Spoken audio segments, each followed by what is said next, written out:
Okay, welcome everyone. We are studying the Zera Shimshon on Parshas Balak, and we're looking at Os Aleph, section 1. The daf in the actual sefer is Reish Lamed Hey, and we are going to begin. I'm going to give you a couple of pointers before we start. This is a piece in which the Zera Shimshon is going to start with posing 3 questions.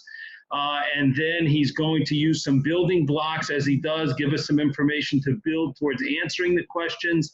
So we have to keep the questions in mind because he's not going to clearly state later on when he's answering the questions. He's just going to give us information, and we have to be on our toes to realize that the information that he's giving us is being used to answer the questions at different points. So I'll try and indicate when each question of the 3 questions that we're about to hear from the Zera Shimshon are being answered. But it's definitely a piece that's going to require our focus and also some background and contextual information at different points. So let us begin. Asher tivarech mivorach ve'asher ta'or you are.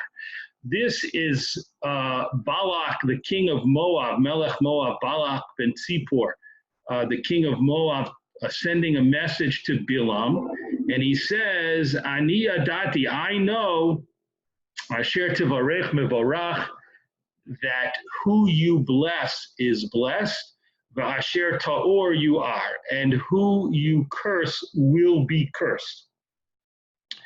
Makshim, and so we ask a question. Delamo hutzrach Balak lomar, asher tivarech mevorach. Why did Balak say the ones who you bless are blessed? Im kavanoso lo hayisa ela sheyikalel v'lo sheyivarech.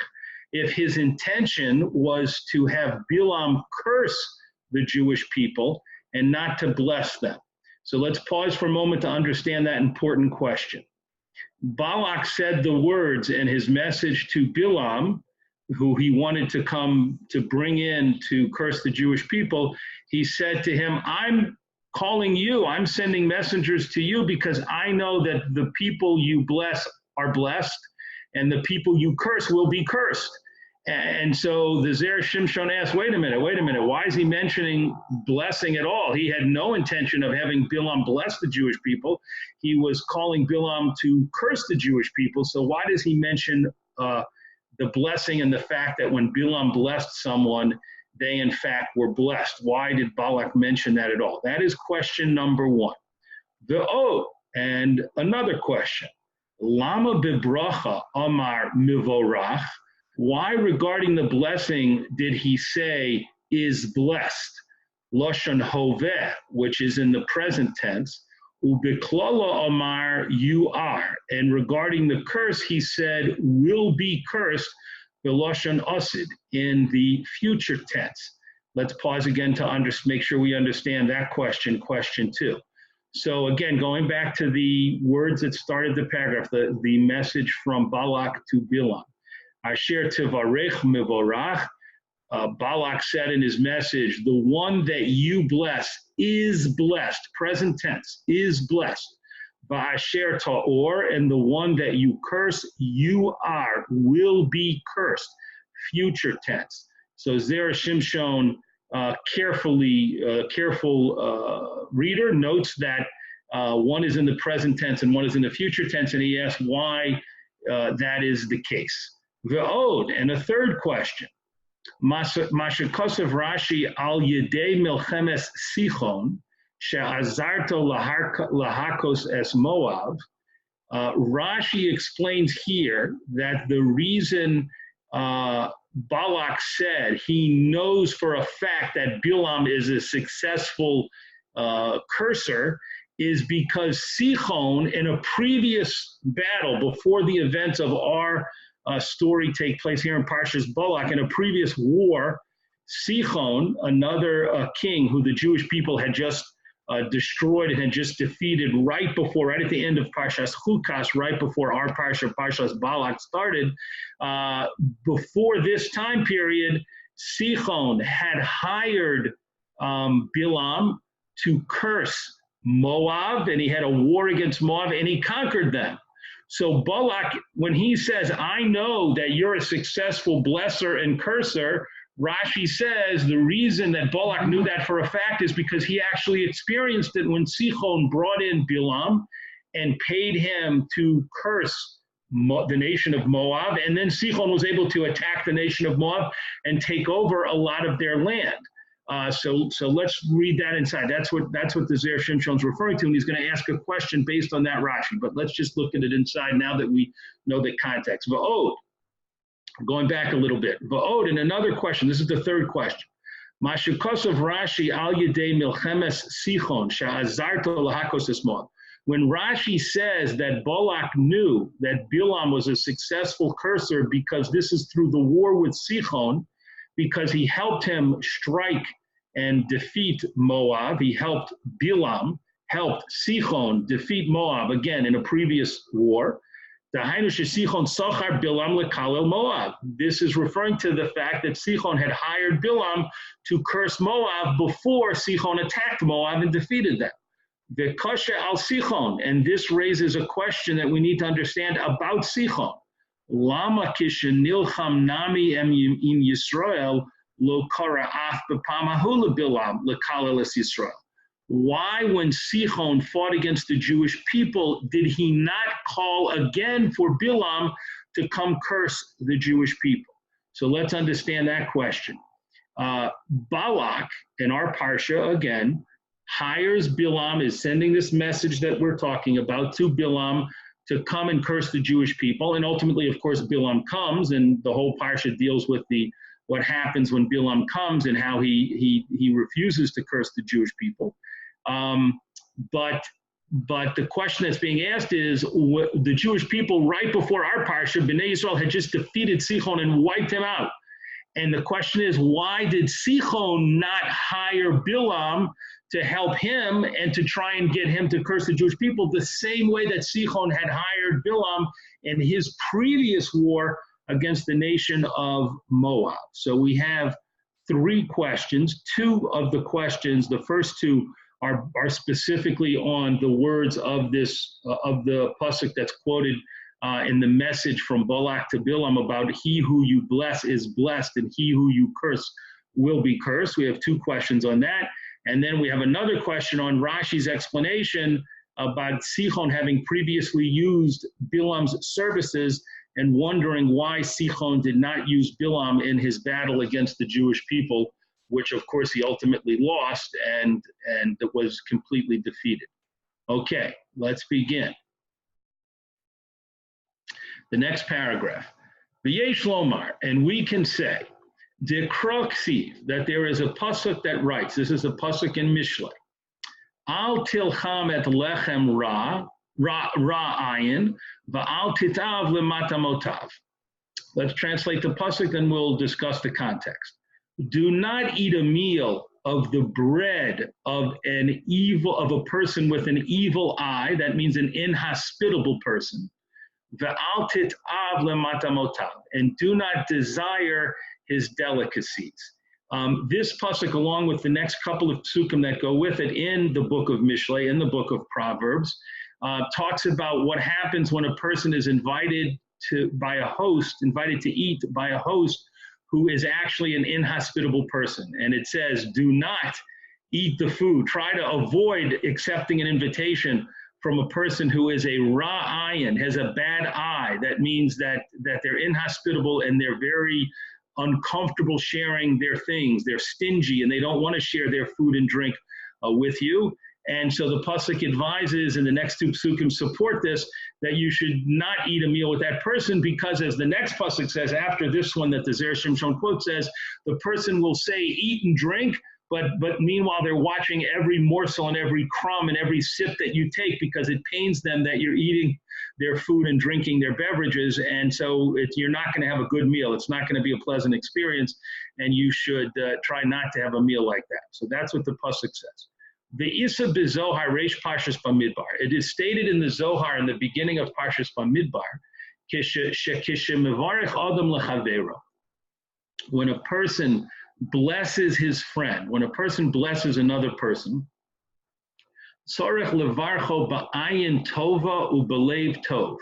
he needs to give that blessing with a good eye, meaning a gracious, hospitable attitude, ubelev tov, and with a good heart. So it's not enough just to bless someone and say, oh, I hope you're successful, or I hope you feel better.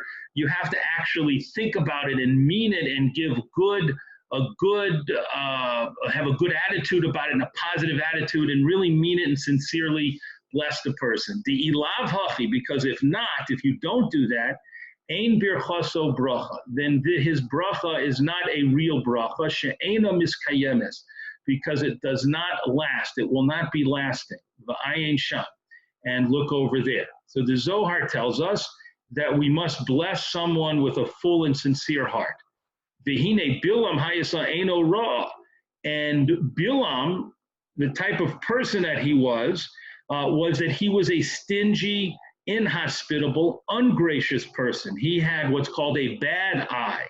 Kedisnan b'perek Hey Avos, like it's stated in the Mishnah in the 5th parak of Pirkei Avos. It tells us 3 negative character traits of Bilam and those who follow in his footsteps, so to speak. And one of those is that he was a ungracious and inhospitable person. If that's true, then how could anyone he blessed be actually blessed and have the blessing last? We just said that to give a successful blessing, you have to mean it sincerely and really have good positive feelings when you say it. And Bilam, we're told by the Mishnah in Pirkei Avos, was incapable of acting in such a way. So how can we say that his blessing is a good blessing? We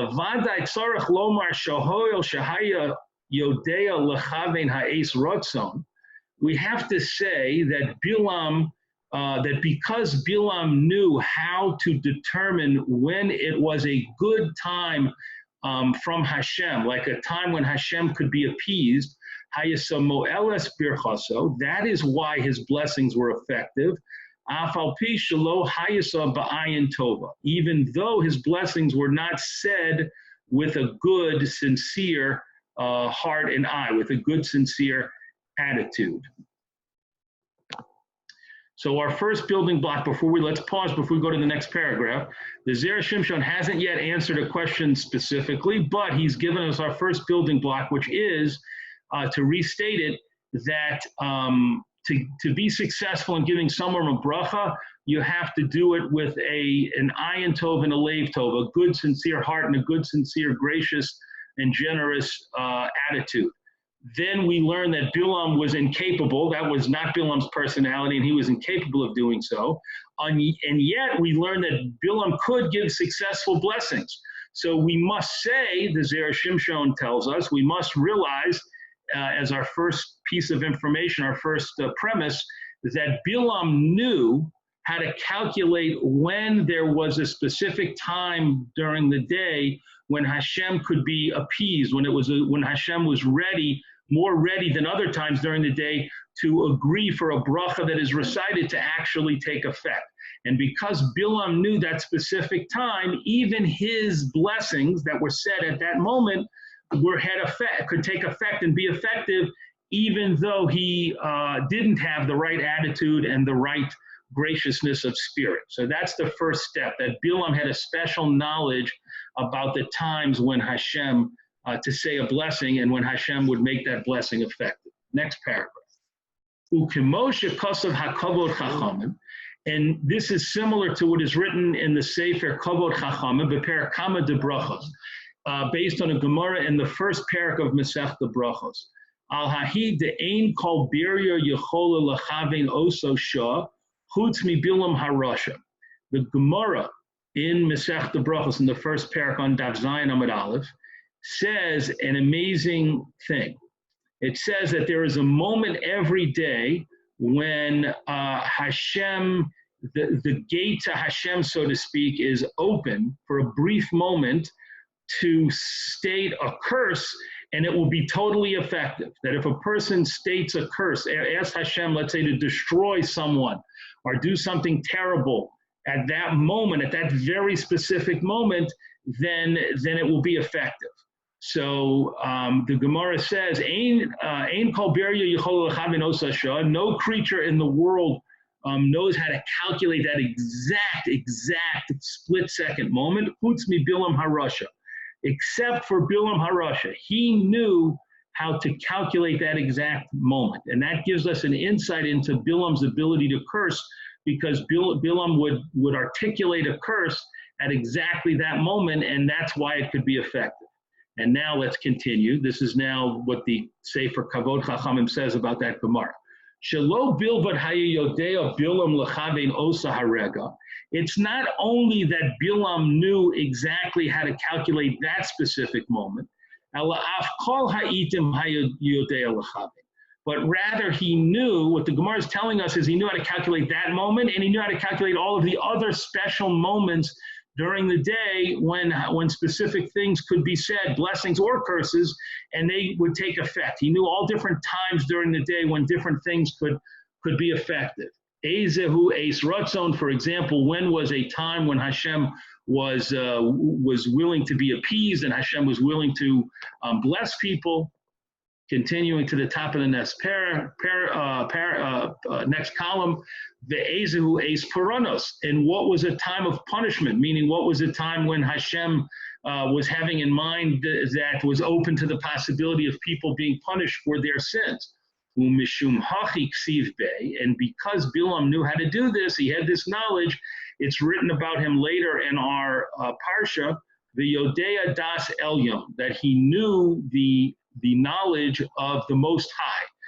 And those words were referring to the fact, according to this commentary, that Bilam had specific knowledge about the Das Elyon, the knowledge of Hashem, the Most High, in terms of what were the specific times during the day, during the course of the day, when different kinds of statements, whether they were blessings or curses, and different kinds of attitudes from Hashem could be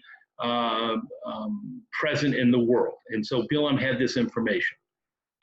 V'hine, next paragraph, V'hine Balak hayakosem yoser mi Bilam.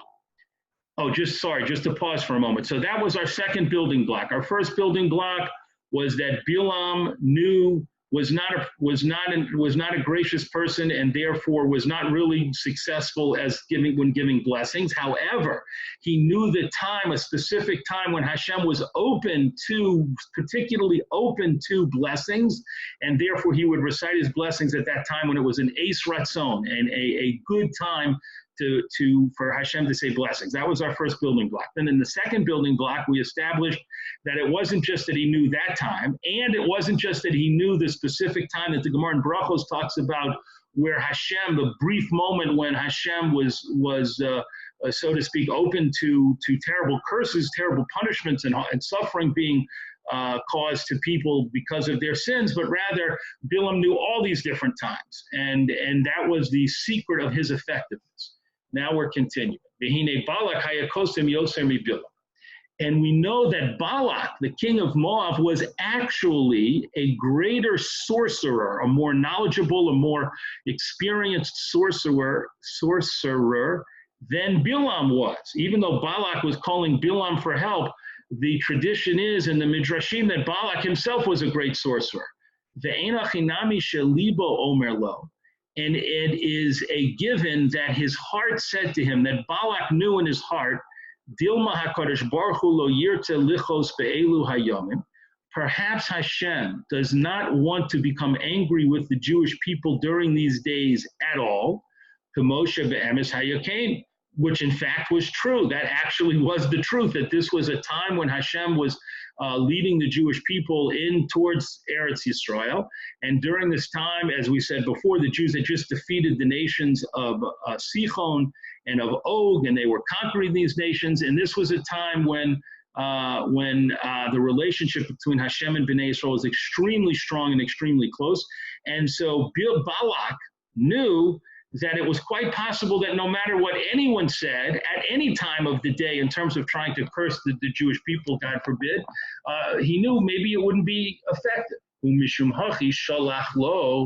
because he knew this, that's why in his message to Bilam he said, Ulai uchal nakebo.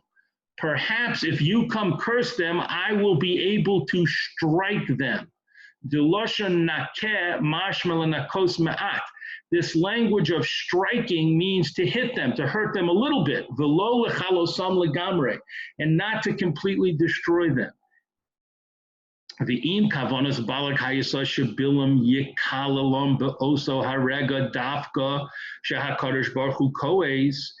If Balak's intention was to hire Bilam and bring him in, so he could specifically curse the Jewish people at the exact moment when Hashem is open to get angry and to let terrible punishments come forth into the world, then Balak should have said, Ulai uchal lechalosam. Maybe with your help, I will be able to destroy the Jewish people. She'im hayakois berega echad haya omer kileim. Because if Bilam, at the moment when Hashem is open at this specific moment to anger, if Bilam just simply said the word at that split second, kileim, destroy them, as Tosfos brings down the Perikama de Brachos on that Gemara that we talked about before in the first parak in Brachos, then God forbid the Jewish people could have been destroyed completely. So let's pause again. Zera Shimshon is clarifying that Balak himself, as a sorcerer, knew that there were times when no matter what anyone said, no matter how great a sorcerer, no matter how great a blesser or curser that person might be, that individual might be, no matter what kind of great powers, dark powers of sorcery they might have, Balak knew that sometimes Hashem was not open to any of those things. And he felt that this might be one of those times, again, that HaKadosh Baruch Hu's connection to Bnei Yisrael was so strong, and Bnei Yisrael's righteousness was so strong, that there was no way to bring truly effective curses against them. And that is why when he hired Bilam, when he sent the message to Bilam, he said to him, come help me, because maybe with your help, I will be able to strike a hit. I'll be able to hit them, Bnei Yisrael, not destroy them. He understood that this was not going to be possible to destroy Bnei Yisrael, but rather even with Bilam's abilities to know exactly the specific times when Hashem was open to these kinds of things, even so, Balak said, at least hopefully you can help me to do a little bit of damage. So now with our three building blocks, the Zera Shimshon is going to go back and answer our first question. Let's remind ourselves before he answers it what it was. Our first question, if we go back to the first paragraph, was why did Balak mention in his message to Bilam the idea of blessing, saying you're a successful blesser. When you bless someone, that person is blessed. Since all he wanted Bilam to do was curse Bnei Yisrael, why did he mention blessings? He should have just said, I know when you curse people, they will be cursed, and leave it at that. I know you're a successful curser. Why did Balak mention that he was a successful blesser? We're going to answer that question right now based on the information that the Zera Shimshon has provided us so far.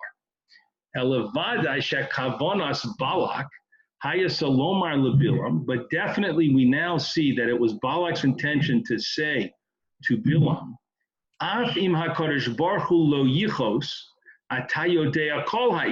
even if Hashem will not become angry, even at that specific moment every day, that exact moment, according to the Gemara in Brachos, when Hashem is open to becoming extremely angry, even if Hashem is not doing that, if he's closed that gate, so to speak, if he's closed off that possibility, you, Bilam, you know all the different times of the day. In the same way that you know the specific time when Hashem is opening, especially open to giving blessings,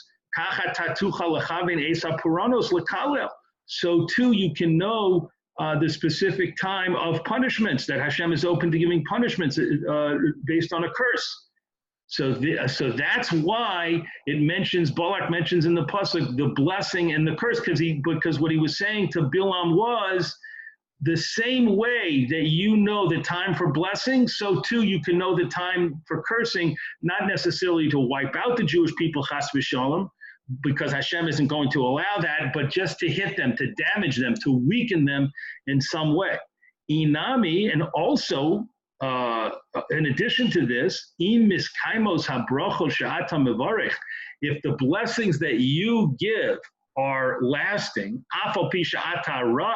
even though you're the kind of person who is a stingy, ingracious person, then certainly how much more so should your curses be successful. So again, the Zera Shimshon is saying that's why Balak mentioned the blessing to say to Bilam, you're the kind of person by your nature where no one you bless, any blessing you give should never have any power.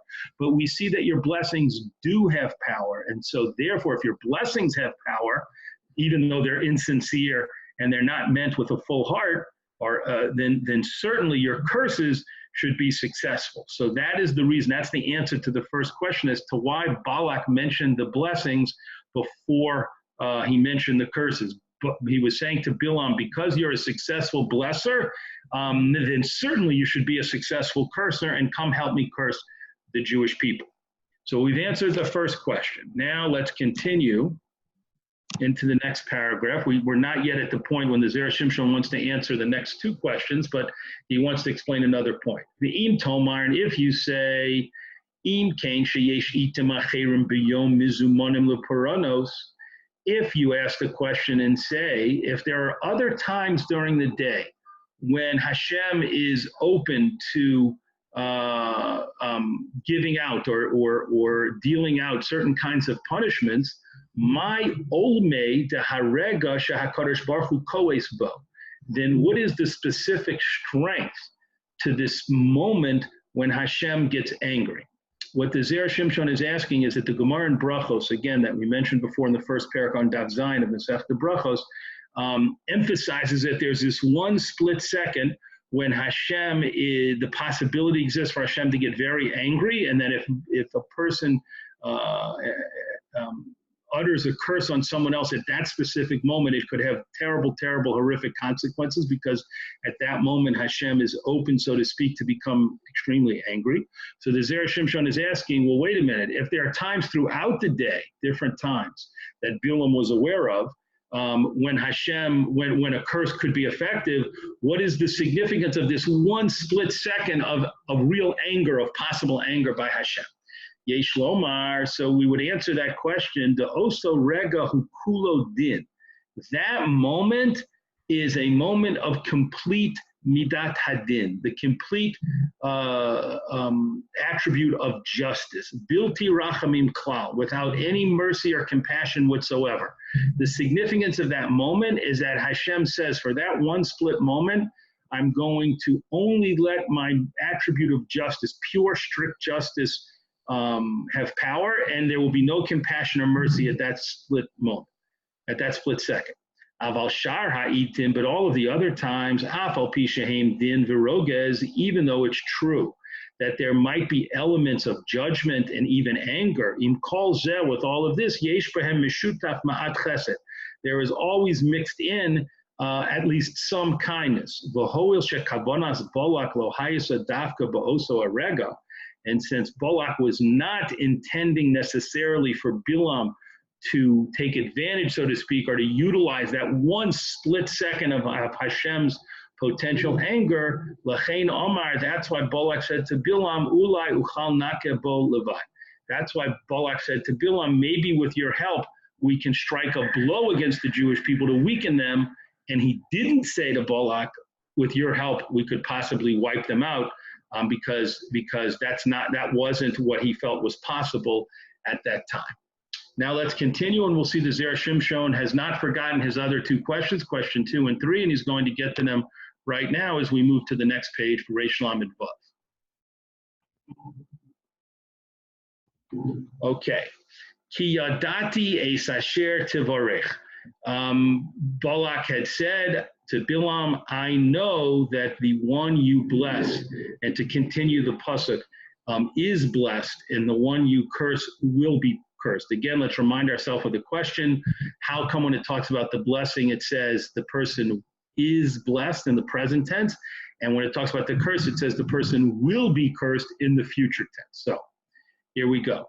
Because of Rashi but Parsha Shmos. Rashi writes in Parsha Shmos, Shemida Tova Meruba Mimidas Puranos. Hashem's quality of goodness is greater than his quality of bringing punishment to the world. Shemitchila Ksiv, because in the beginning it's written, and what's being talked about here, to give you the context and the background, is when Hashem was talking to Moshe at the Sneh, Haboer Ba'esh, at the burning bush. He said to him, I'm going to give you signs to show the Jewish people, that you can use to show the Jewish people that I sent you. So one of the famous signs that Hashem gave to Moshe is he said to him, take your hand and put it inside your garment and pull it out. And when Moshe pulled out his hand, it was covered with leprosy. And then Hashem said, put your hand back inside. And Moshe did so. And when he took out his hand again, it was completely healthy and clear the way it had been originally. And so based on that, that was one of the signs. So we're going to see right now that a careful look at the words in that incident show us that Hashem's compassion and goodness is stronger and greater than his midah of karanos, his midah of punishment, or when something bad happens to a person.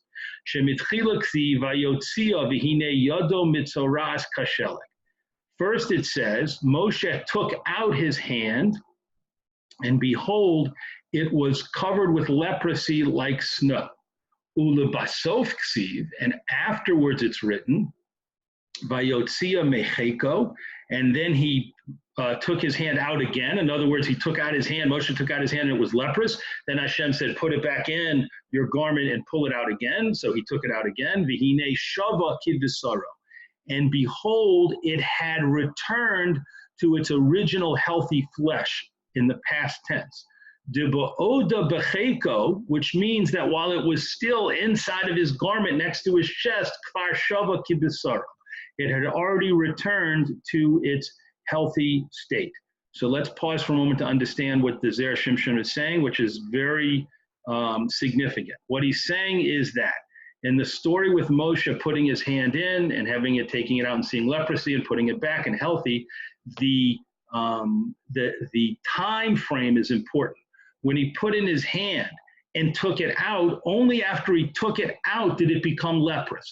However, when he put it back in, while it was still inside before he took it out, it had already returned to healthy flesh. And this is an indication that when Hashem wants to do something good for a person, to heal a person, as in this case, so to speak, to heal Moshe's hand, it happens very quickly before that person is, so to speak, even ready for it or even aware of it. However, when a punishment is coming to a person, which is symbolized by Moshe's hands becoming leprous, Moshe's hand becoming leprous, that happens only afterwards. So Moshe put his hand inside, and when he pulled it out, it became leprous. Then he put it back into his side, and inside already there, before he pulled it out, it had already healed. So healing happens faster than an illness. And this is Rashi's way of illustrating that the midah tova meruba mimidas paranos. Hashem's ability to heal and do good for a person is more powerful and happens more quickly than when a punishment is coming to a person. And so too, this is true regarding a blessing. When a person begins to say a blessing, miyad chala habracha, immediately the blessing takes effect, kodem sheyasayim levarech, before the person even finishes saying the blessing. And that's why it's written in the pasuk. It says, when you bless someone, mivorach, he is blessed in the present tense. We don't have to wait for it; it happens right away. Aval biklola, but regarding a curse, ad shenishlama haklola, it is until the curse is completed. Lo tachul. It doesn't take effect. Before a curse is completely articulated and stated, it doesn't take effect. You are. And that's why it says a person who is cursed will be cursed. B'lashon asid, in the future tense. So what Zera Shimshon is teaching us is that what's reflected very subtly And the pasuk and the message that Balak says to Bilam is a lesson for all of life, a universal lesson that HaKadosh Baruch Hu built the world in a way that good things and positive things and healing things happen very quickly and happen fast, whereas things that are bad, chas v'shalom, punishments for averos, or things that are bad, those may happen, but they take longer because God built the world in a way where His chesed and His rachamim is more powerful, and his midah tova, the way that Rashi brings it down, is meruba, is going to be more quick and more powerful than the midah peronios, and that we see from the language that Balak used in his message to Bilam. Now we only have one question left, and that question is, how come Sichon hired Bilam to curse the nation of Moab when he had a war with them? Again, that was a war that happened before the events in our Parsha.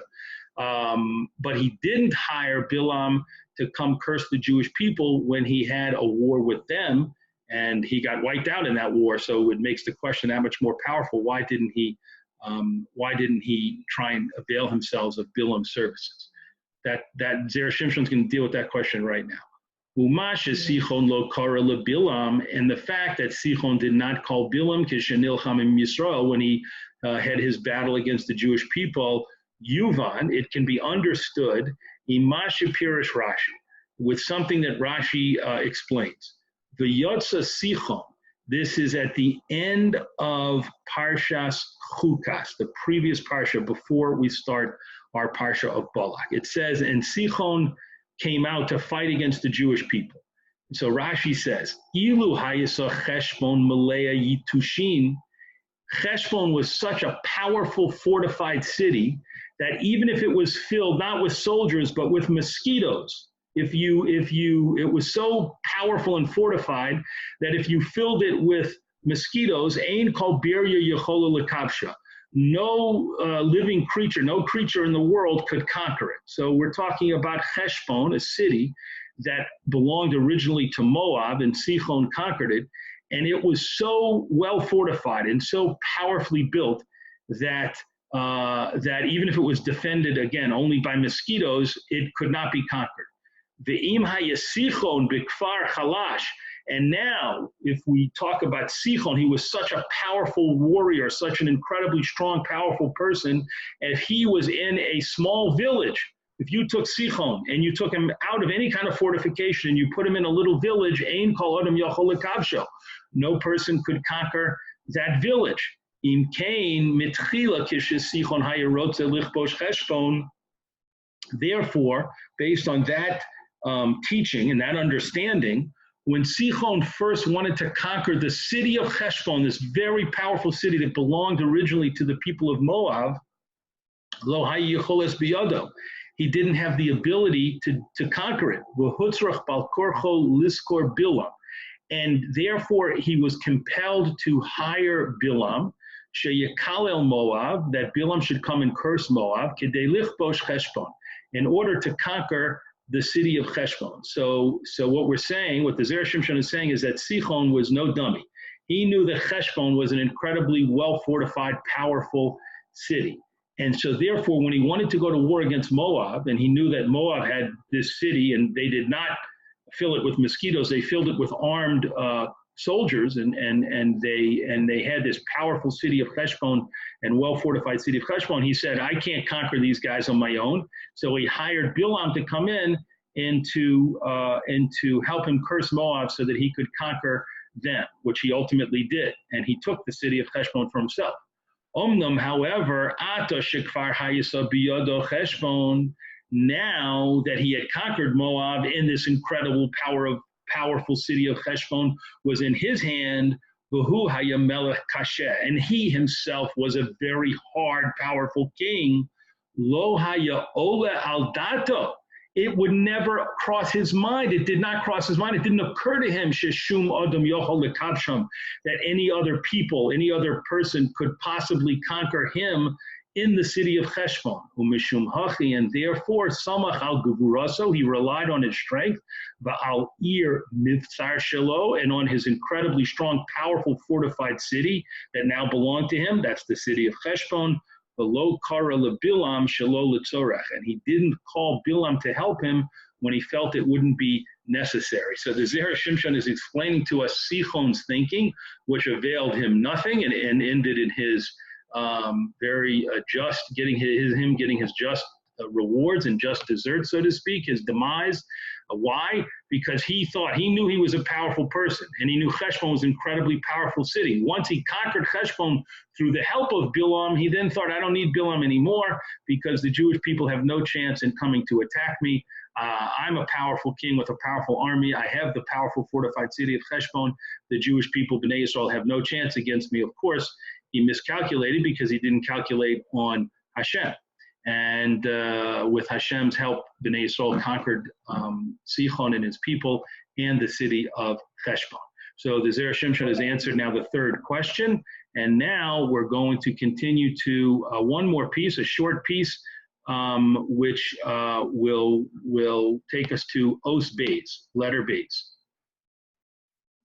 Totally different topic. The Zera Shimshon is moving to the section of the Parsha where Bilam is coming to meet with Balak. Balak, as we've talked about until now, had hired Bilam to come help him, and Balak hoped that Bilam would come curse the Jewish people. Bilam's response was, I'll come, but I can only do what Hashem tells me to do. I can't curse people unless Hashem wants me to curse people, and I can't do anything unless Hashem wants me to do it. But nonetheless, instead of refusing to come, he knew what Balak wanted, and he agreed to come. So we start here with a pasuk. Vayamod malach Hashem v'mishol hakramim goder mizeh v'goder mizeh. An angel of Hashem stood in the pathway through the vineyards, and there was a fence on one side and a fence on the other side. We have to pause for a moment to remember what's happening here. Basically, the Torah tells us that Bilam was riding on his donkey, and he wasn't able to see. The donkey was able to see, but he wasn't able to see, at least in the beginning, that there was a malach of Hashem who was appearing in front of him and making it hard for the donkey to continue on its path. So first, the malach appeared in a field, in an open field, on a path that went through an open field, and Bilam did not see the malach standing there, but the donkey did, and so the donkey turned off into the field to go around the malach, and there was plenty of space, and so the donkey started to go around, and Bilam hit the donkey to get it back on the path. That was the first incident. And the second incident, which we're reading about here, the malach appeared in a path which had a fence on both sides, and it was in a path going through a vineyard, and that's significant, as we're going to see right now. Kasha, there's a question. Lama dafka b'mishol hakramim. Why did the malach appear the second time specifically in a path leading through vineyards? V'od mahu goder mizeh v'chulei. And also, why did the malach appear when there was a fence on both sides? And what's the significance of that? So what's the significance of the vineyard, and what's the significance of the fence on both sides? V'yesh lomar, and we can say, De'isa b'medrash Parshas Noach, that we have to go back to the medrash on Parshas Noach, the medrash Rabbah on Parshas Noach, and teaches the following. Kishenoach halach lito kerem, when Noach went, this is after the Mabul, after the flood, we know that Noach and his wife and his sons and their wives had survived, were the only people who survived in the Teva, and now they come out of the Teva and the flood is over, and it says that Noach planted a vineyard. So, Pagabo Sheda Achas, the Medrash Rabbah says that at that time when he went to go plant a vineyard, a demon, a shade, met him. Amralo, and she said to him, Shutfi imcha, I want to be I'm a partner with you. V'hizar shelo tigo bechelki, shim tigo ani azakecha. I'm going to be a partner with you in this vineyard, and be careful that you don't mess with my share of the partnership, because if you do, then I'm going to harm you. And the idea is that when it comes to planting a vineyard, you can use grapes for good purposes, and you can use wine for good purposes, or you can use wine for bad purposes and become intoxicated, and bad things can result of that. So you're entering in, so to speak, to the domain of demons. possibly, when you start getting involved with wine and alcohol. And that, of course, we know Noah's experience with the wine led to a bad result. So with that in mind of what happened with Noah, we can continue. Top of the next column, Ulezer Ramez Lo HaMalach, and this is what the Malach was hinting to Bilam. Hine Bakramim. We're in vineyards. You're passing through vineyards. Yesh le Satan shutfis bahem. And the Satan, the Yetzer Hara, has a partnership when it comes to vineyards. Va'af b'cho yesh chelek b'Satan v'yesh chelek b'nevuah. And so too in you, the Malach was sending a message by appearing in a vineyard to say, you, Bilam, are just like a vineyard. A vineyard can be used for good purposes, and as we know with wine, we can make kiddush on it and do a mitzvah with it. But a vineyard can also be used for destructive purposes, for intoxication, inebriation, and lead to all kinds of bad things. So too you, Bilam, you have a portion of you that can go follow the Yetzer Hara and do the wrong thing, v'yesh chelek b'nevuah, and you have a portion of you that's capable of giving a true prophecy from Hashem, and Hashem can speak through you. So be careful that you don't at any point allow yourself to be controlled by the Satan, ki miyad tiyeh novad, because if you do that, you will be completely lost and destroyed. V'zehu geder mizeh v'chulei. And this is what it means when it says there was a fence on one side and a fence on the other side, meaning the Malach was saying to Bilam, be really careful here because there's two different ways you can go, and you have to be very careful which path you choose. V'zehu l'satan lo. And this is what it meant when it says in the pasuk that the Malach came to impede him. Klomar lirmos lo sheyesh lo chelek hasatan. This means to hint to him, to indicate to Bilam that he has inside of him and in his motivations, he has a portion of the Satan, of the Yetzer Hara. All of this was done by the Malach with a good intention to tell Bilam that he should return to the good path and actually he should go home. This is what it means when it says the Malach stood in a narrow place. This was a Malach of Rachamim. The Malach was not there to punish Bilam. The Malach was there to give Bilam a chance to do the right thing. And it came to show pity on him, shelo yovad, that he shouldn't be destroyed. So according to the Zera Shimshon, based on Rashi, the Malach's purpose, the Malach's kavana, was that Hashem sent the Malach to make sure that Bilam understood that he had to be exceedingly careful to do the right thing and not use his powers for wrong. Just like in a vineyard, we can use wine for wonderfully positive good things, but we can also use it for bad things as well. And that's what Bilam needed to keep in mind. Yasher koach, beautiful divrei Torah from the Zera Shimshon here, and I look forward to learning again together with everyone, God willing, next week.